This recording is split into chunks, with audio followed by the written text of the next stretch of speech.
Thank you for attending our weekly webinar on various financial planning aspects through Karma Financial. Today, we're going to talk about the importance of financial planning and setting goals.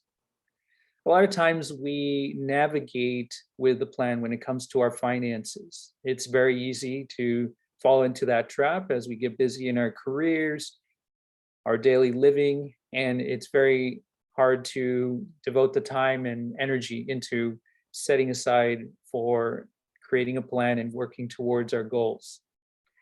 One of the reasons being we're not taught a lot of the information in our regular education system. But today I wanted to illustrate 6 elements that go into the importance of financial planning and setting goals. Think about if you're setting a journey to go on a trip and you do not use a map or a GPS or any form of navigation to reach your destination.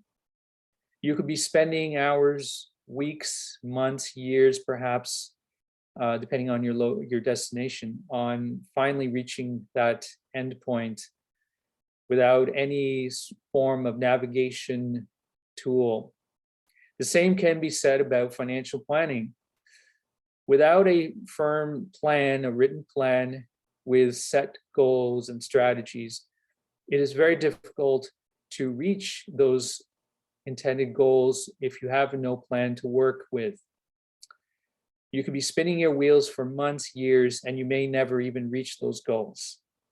These goals may include early retirement, leaving money for your loved ones, having enough insurance to protect against death, disability, critical illness, paying off debts, consolidating debt, that sort of thing. So it's very important that you create a financial plan, whether that is yourself or using a professional advisor. There are 6 steps for making sure that your plan is a success. The first step is determining who's going to create your plan. You can do it yourself or using a professional advisor. There are tools now available online or through phone apps that allow you to literally create your own plan, including budgeting and financial investment analysis tools. The great thing about that is, of course, you have control over the entire process and it's cost effective, but it also requires you to gain and develop a lot of financial knowledge and also continuously spend a lot of your own time on that, which may or may not be efficient for you. But at least you can manage the process yourself and save on fees that may accompany with using an advisor. Either way, it's important to determine who will do that plan first. If you use an advisor, of course, there are fees attached to using a professional advisor.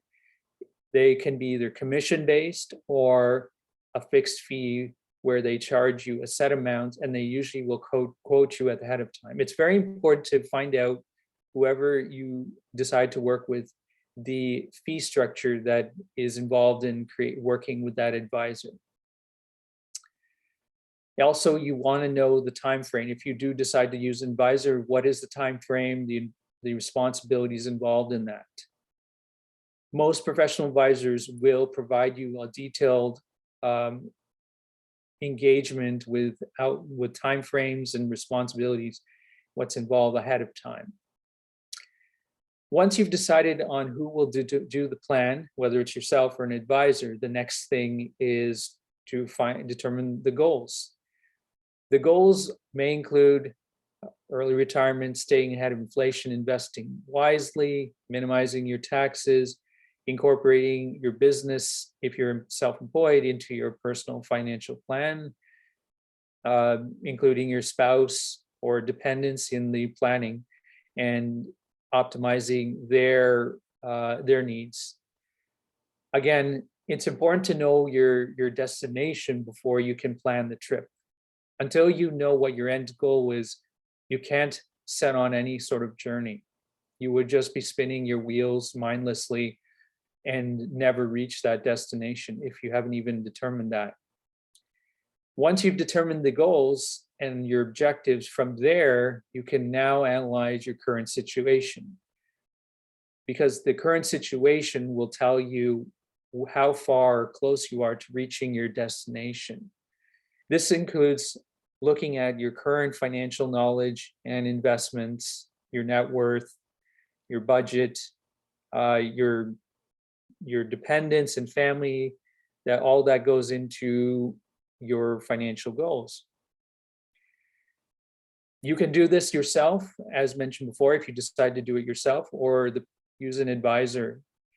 Either way, you will need to gather as much financial data of yourself as possible. This may include notice of assessments, bills, any investment statements, pension statements from past or current employers.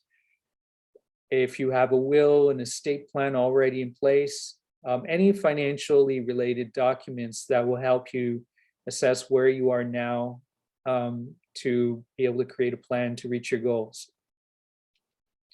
The next step from there then is to develop and review those recommendations.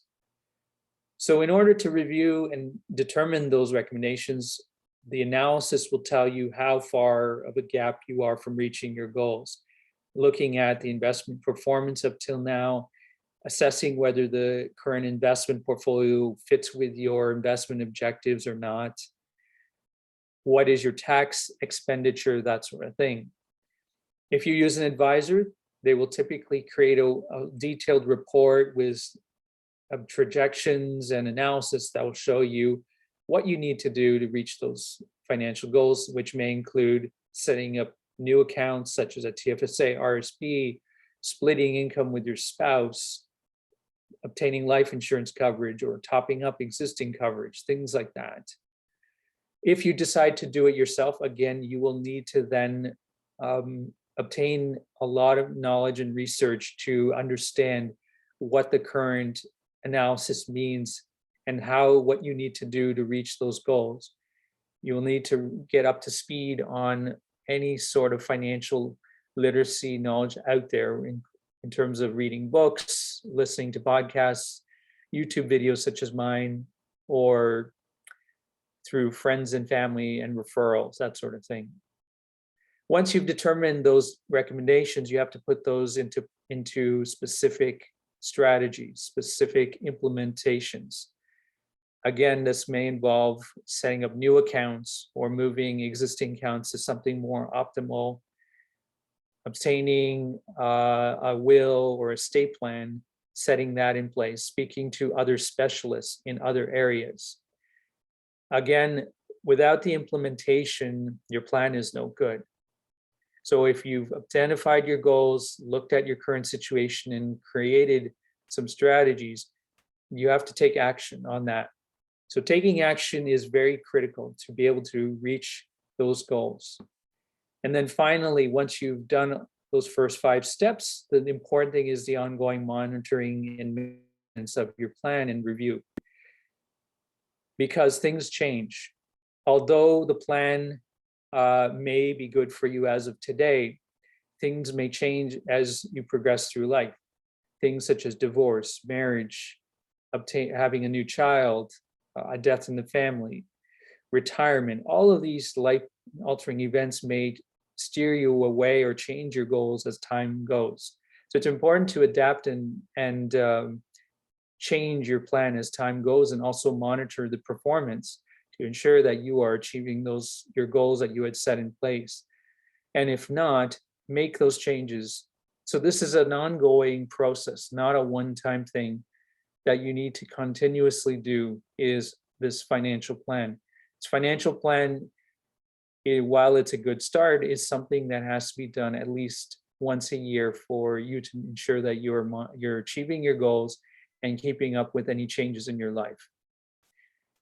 Thank you for your time. And if you have any other questions, please reach out to me directly.